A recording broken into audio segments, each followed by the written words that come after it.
Welcome to today's episode of Steady Improvement. We're going to talk about bidding. It is a tactic that is very underrated, and there are a lot of companies that are profiting a lot from it, and you could too. Let's dive into it. Bidding is a concept where you have multiple parties that are interested in the same thing, and the one who gets the thing is the one who wins the bidding. It's a good strategy to use when you have more than one person who might be interested in buying the thing you sell.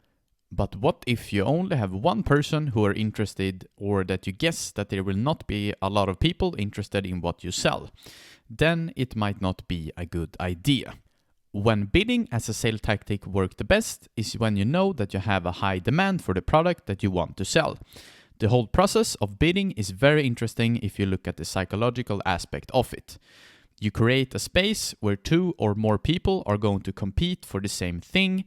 It's almost like creating a war zone where your best ammunition is money. The one with the most money will win if that person keeps on bidding until the person has outbid everyone else.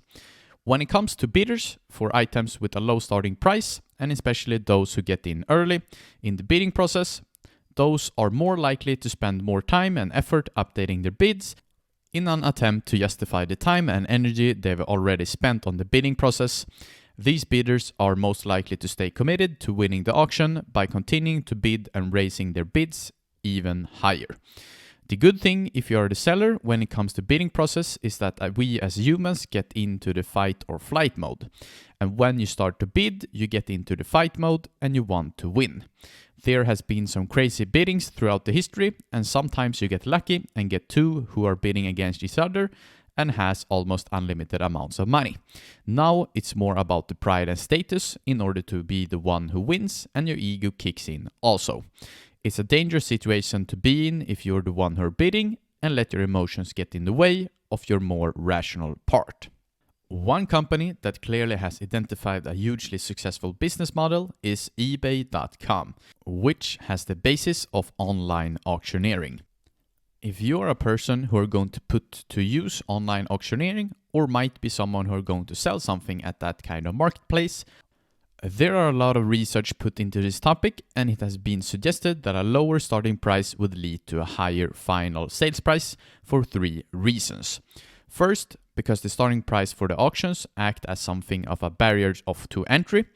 Lower starting prices are better for encouraging participation by as many people as possible into the bidding for an item.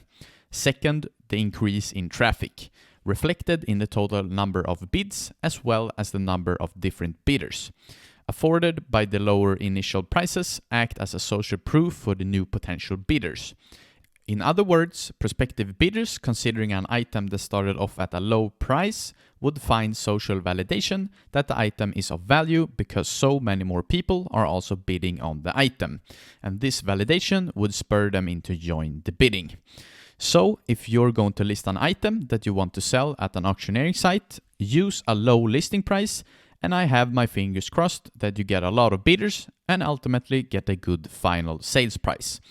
And if you're someone who are going to bid, be aware of the psychological pressure of being in a bidding yourself and don't get your emotions to take over. Thank you for listening to today's episode of Steady Improvement, and I hope that I've helped you in your journey of leveling up your sales skills. Until next time, peace.